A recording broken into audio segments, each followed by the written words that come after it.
అందరికీ నమస్కారం. ఈరోజు 99 డేస్ యాక్షన్ ప్లాన్లో భాగంగా ఈ వారంలో నడుస్తున్న మనకి యూత్, స్పోర్ట్స్, కల్చర్, టూరిజం వారంలో మా మెదక్ జిల్లాలో ఉన్న హెరిటేజ్ ప్లేసెస్ కవర్ చేయడం జరిగింది. దాంట్లో మనకి గోల్ బంగ్లా కానీ, మనకి మెదక్ చర్చ్ కానీ, మనకి కొమ్టూరు చెరువు కానీ, అన్ని గుల్షన్ క్లబ్ కానీ, అన్ని హెరిటేజ్ స్పాట్స్లో మా డిస్ట్రిక్ట్ ఆఫీసర్స్ వెళ్ళి దాని గురించి తెలుసుకొని, దాని గురించి ఇంపార్టెన్స్ తెలుసుకొని ఇక్కడికి ఫైనల్గా మెదక్ ఫోర్ట్కి రావడం జరిగింది.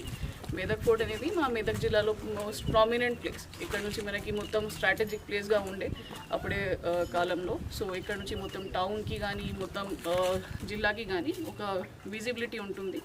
సో ఈ ఫోర్ట్కి కూడా అందరూ డిపార్ట్మెంట్స్ తరఫు నుంచి పార్టిసిపేట్ చేయడం జరిగింది. ఇక్కడికి కూడా మనకి కొన్ని రెస్టోరేషన్కి, కొన్ని రిపేర్కి అవసరం ఉంటుంది. కొద్దిగా మనం 22nd నాడు మనకి డిస్ట్రిక్ట్ ప్రోగ్రామ్ ఉన్నప్పుడు అన్ని హెరిటేజ్ ప్లేసెస్ హైలైట్ చేస్తున్నాము. మనం ఆ రోజు కూడా అన్ని హెరిటేజ్ ప్లేసెస్లో శానిటేషన్ డ్రైవ్ కండక్ట్ చేస్తాం, లైటింగ్తో హైలైట్ చేస్తాం. సో దట్ మా పిల్లలకి కానీ, మా యూత్కి కూడా తెలుసుకోవడానికి మా జిల్లాలో ఉన్న హెరిటేజ్ స్ట్రక్చర్స్ ఏమేమి ఉన్నాయి, దానికి ఇంపార్టెన్స్ ఏంటి. మనం ప్రతిసారి బయట గురించి చెప్తున్నాము, కానీ మా దగ్గర ఉన్న హెరిటేజ్ ప్లేసెస్ కొద్దిగా ఇగ్నోర్ అవుతున్నాయి. కాబట్టి దీని మీద ఈ వారంలో ఫోకస్ చేస్తున్నాము. ఈ వారం కాకుండా మనం మా జిల్లాలో ఉన్న అన్ని హెరిటేజ్ స్ట్రక్చర్స్కి ఒక డైరెక్టరీ తయారు చేస్తున్నాము. నిన్న డిపిఓ గారితో, మున్సిపల్ కమిషనర్తో మాట్లాడడం జరిగింది. వాళ్ళకి ఒక ఫార్మాట్ ఇచ్చినాక అందరూ సెక్రటరీస్ తరఫు నుంచి ప్రతి ఊర్లో, ప్రతి టౌన్లో ఉన్న చిన్న బుర్జ్ కానీ, చిన్న కిల్లా కానీ, చిన్న దర్వాజా కానీ డీటెయిల్స్ కలెక్ట్ చేసి మా మెదక్ జిల్లాకి ఒకటే హెరిటేజ్ బుక్లెట్ లాగా మనం తయారు చేస్తున్నాము.